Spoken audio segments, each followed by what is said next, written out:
Para sa inyo lahat, ngayon ay tatalakayin natin ang gender roles.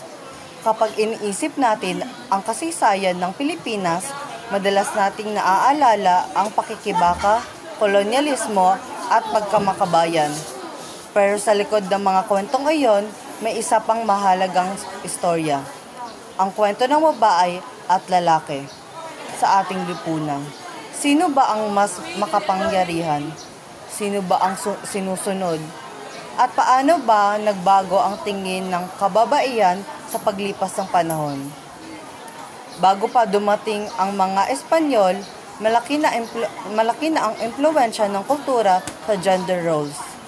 Ayon sa Boxer Codex, isang dokumentong sinulat noong 1595, pinapayagan ang lalaki sa magkakaroon ng maraming asawa. Ngunit kung babae may ibang karelasyon, maaari siyang parusahan o patayin. May mga babaeng tinatawag na binukot, mga dalagang itinatago sa mata ng publiko. Parang prinsesa. Hindi sila maaaring makita ng kalalakihan bawat umapak sa lupa at parang alagang mahalagang hiyas. Sa unang tingin, parang mataas ang pagtingin sa kanila. Pero kung susuriin, hindi sila iniingatan dahil sa respeto, kundi dahil sila ay pag-aari. Ang mahalaga nila ay nasa pagiging puro at dalisay, hindi dahil sa kanilang sariling kakayahan. Kahit sa usapin ng Himalayan, parehong may karapatang makipaghiwalay ang lalaki at babae. Pero hindi pantay ang kalagayan. Kung lalaki ang makipaghiwalay, pwede niyang bawiin ang mga ari-ariang ibinigay niya sa asawa. Kung babae naman, wala siyang makukuha. Ibig sabihin, may karapatan ang babae sa salita pero walang kapangyarihan sa ari-arian. Ang buhay niya ay nakatali sa kayamanan at kapasyahan ng lalaki. Pagdating ng mga Espanyol, lalo pang nagbago ang katayuan ng babae. Ayon kay Emelina Ragaza Garcia, ang Pilipinas ay itinuro lamang para maging ina o kaya'y pumasok sa kumbento.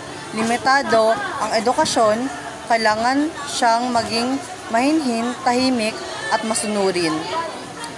Ang mga pari at madre ang nagkakadikit kung paano siya dapat kumilos, mag-isip at maniwala. Kung hindi, ang isang babae ay halos turuan matakot sa lalaki. Ayon kay Dr. Lourdes Lapus, maraming Pilipinas ang pinakamalaking may takot sa kalalakihan at maraming babae ang hindi nakakatakas sa pakiramdam na mababa ang kanilang halaga. Sa kabila ng limitasyon, di naging walang kapangyarihan ang Pilipinas. Ayon kay Imelda Driscoll sa loob ng pamilya, ang babae ang sentro ng desisyon at impluwensya.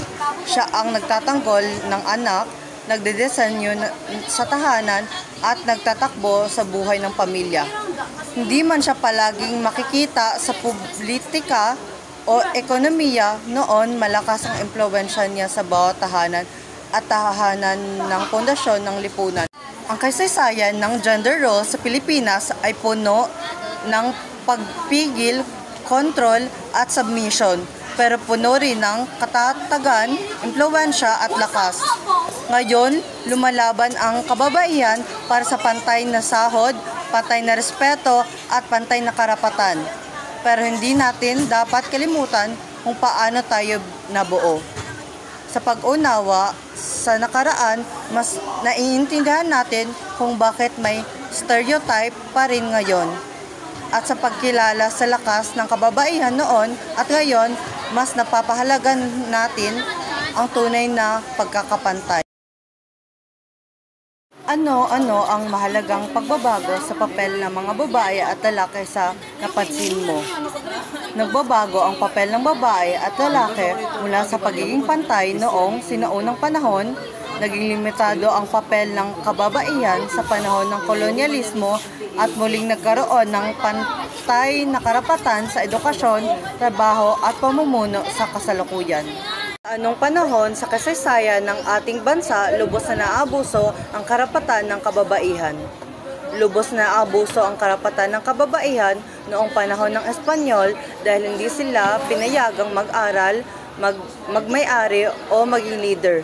Ginawa lang silang tagapag-alaga ng tahanan at itinuring na mas mababa kaysa sa kalalakihan. Aling panahon, nagsimula ang pagbibigay ng pantay na karapatan sa kababaihan at kalalakihan. At bakit? Nagsimula ito sa panahon ng Amerikano dahil binuksan ang edukasyon para sa babae at lalaki dahil dito nagkaroon ang kababaihan ng oportunidad na magtrabaho at lumahok sa pampolitika tulad ng pagboto noong 1937. Nakakaapekto ba ang gampanin, katatayuan ng babae at lalaki sa lipunan? Oo, kapag pareho silang may karapatan at respeto, mas nagagamit ang kanilang kakayahan para sa pag-unlad ng komunidad, kapag may diskriminasyon na apektuhan ang pag-uunlad at nagiging hindi patas ang lipunan.